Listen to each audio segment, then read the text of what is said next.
Hey dude, I just finished this new show called Heavenly Delusion. You should totally check it out. It's like a post-apocalyptic horror series, but also a super intricate mystery, and it has tons of sci-fi elements, and sometimes turns into like a weird borderline rom-com, and everybody wants to get with their sister for some reason. But wait, why are you walking away? Wait, come back. Dude, come back. Wait, dude. Heavenly Delusion has a lot going on. It's a story of love, faith, curiosity, identity, and I'm sure a bunch of other vague and smart-sounding concepts. The series follows two seemingly unrelated stories which are gradually woven into each other as the mysteries pile up. There are tons of questions and quite few answers so far, but I kinda love it. The author of this series is most famous for his work in comedy anime, with series like Yet the Town Moves, boasting a ridiculously silly and bizarre comedic style. He wanted to branch out and make something different, and while he sure did, the absurdism and chaos is still very much present in this genre-bending mystery narrative. It's insane, and is home to one of the most intricate and messy characters I've ever seen. None other than Kiruko. Having a strong resolve in protecting those weaker than her, we know she grew up rough and as such developed a highly calculating mindset, especially in high-stress situations. Clearly somewhat emotionally closed off, yet unmistakably harboring the same gaps in competence we all experience, she likes taking on something of an older sister role to the other main character, Maru. Her relationship with him feels layered and real, and you feel them growing so much closer and more vulnerable with each other even over just the first few episodes. It doesn't take long for things to start revealing themselves about Kiruko's past, though. Strange men she's looking for, a former racing career, a deceased sibling, and some downright bizarre mannerisms all set off red flags that had my mind racing. But as her and Maru begin to grow closer, things get much more interesting. At the end of episode 2, Maru confesses to and is rejected by Kiruko. Why? Well, the answer's simple. She's actually her younger brother, trapped in the body of the woman he loves and doesn't know why. Simple. This dynamic with themselves is nuts, so his protector, who he fell in love with, probably bit the dust because of him failing in an attempt to protect her. So Kiruko must cope with the loss of a family member whilst constantly living inside a body which is a walking reminder of said loss. At the same time, they embody the physical form of somebody they both love and idolize, and struggle with their sense of identity as they begin experiencing potential memories of hers and being confronted with loads of raunchy scenarios. Do they want to be seen as a man or a woman? Do they want to be the protector their sister was, or do they feel unworthy?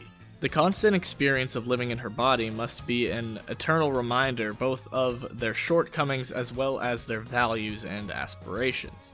Not to mention serving as a nagging why.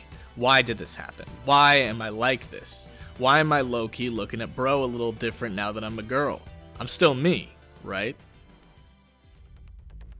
This twist took an already complex character who had tons of subtlety to their characterization and interactions, and added about 10 more layers. And I know what you're thinking. Anime Guru, isn't this just a ripoff of Chris Brown and Lil Dicky's hit music video Freaky Friday? And yes, it is, but being inspired by a masterpiece is hardly a death sentence for a show's quality. Plus, Maru's character is a whole other can of worms entirely. The characters aren't the only deeply evolving components of the series either.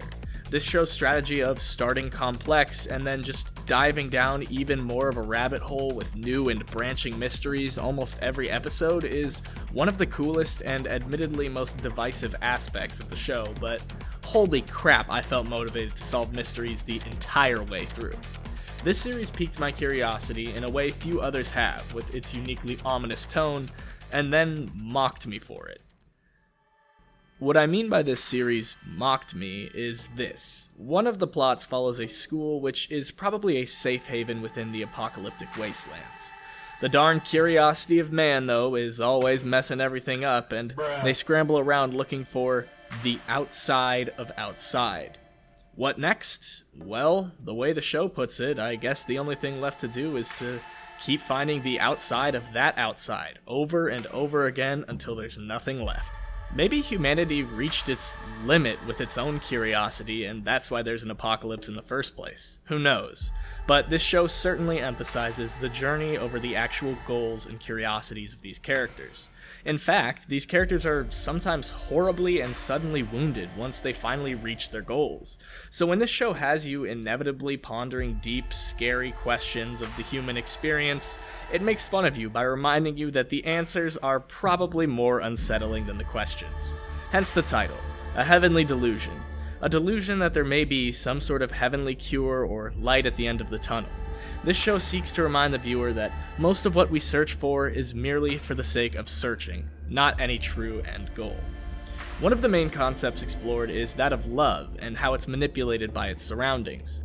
Love is a nebulous concept. This story attempts to isolate it by examining it inside of what's essentially a vacuum and also examining it in its many forms. Sibling love, romantic love, platonic love, lust, etc. Maru's name translates to circle because he has a circle on his foot. That isn't really related, but I just wanted to mention it. What is related, though, is that Maru grew up as something of an NPC, with nobody around worth looking up to, until the one day he finds his venerable Onesan and develops an uncannily similar sister complex to her own. Turned the how oh have tables. There are a few main themes going on here, those of protection and love. Some people posit that to love is to be vulnerable and kind to someone, but also any functioning union requires a mutual desire to protect and not exploit that other vulnerable person. What I like to call sibling love in this series is the desire to protect and see the best for somebody. However, in my eyes, romantic love is the desire to be vulnerable with someone. That's why it doesn't surprise me that the two traumatized kids who only feel safe around one person fell in love and wanted to be vulnerable with that one person. The thing is, though, these desires both come from love. They just manifest in different ways based on the context of how you know the person. It's like Maru says. He's in love with Kiruko, but wouldn't be if he were still in the body of a boy, likely rather caring deeply for him as a friend. That being said, the female body on its own wouldn't be nearly enough to woo him either. Unfortunately, but understandably, Kiruko is unwilling to be vulnerable with him in this way just yet, as she has had her emotions cruelly exploited. She just wants to protect others and isn't ready to care for herself and truly feel out her emotions. Being vulnerable comes much more naturally to Maru, but he was born with hands that he feels can only destroy, and in his eyes failed to protect the woman he loves. They match up kind of perfectly, as she wants to give love, but doesn't think she can receive it, and he wants to be loved, but doesn't totally trust himself to dish it out.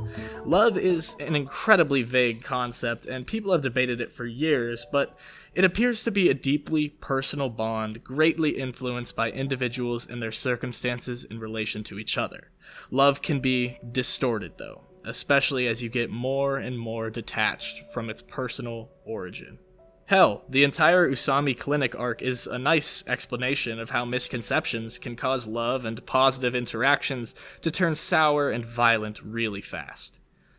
So, fair warning, I'm going to briefly get into some more serious spoilers for episode 12 of the anime.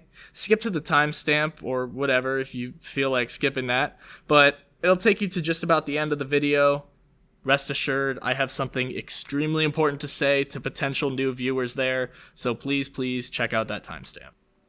The fighting of being put in a box or feeling vulnerable, though, is exemplified best by this show's themes of identity. Kiruko's complicated gender identity ramps up towards the latter half of the show as they start to lose their sense of self. Feeling like a prisoner to a body not your own is a horrible feeling and ties into the series' motif of body horror. Grotesque monsters, human experimentation, etc. But it's in that infamous episode 12 scene that I believe the show truly gets to the heart of the genre. Body horror is viscerally unnerving because we as humans can immediately relate to the torment being felt and imagine it happening to us. Seeing it happen to characters we care about so much is horrible, so when this series cuts out the middleman and forced a character to simultaneously feel the terror of a deeply traumatic experience, but also watch as his loved one is put through the same thing is conceptually horrifying. especially when in tandem with the identity crisis it stirs and the reminder of the fact that they can't always protect themselves or others. Not to mention it being perpetrated by their idol. I will never forget this show, for better or for worse, for that one moment. The highlight ended up being the charming and goofy interactions between our leads throughout their journey, and the lowest point once Kiruko finally achieved one of her goals. This show all seems to fit together like a puzzle, but lord is it twisted.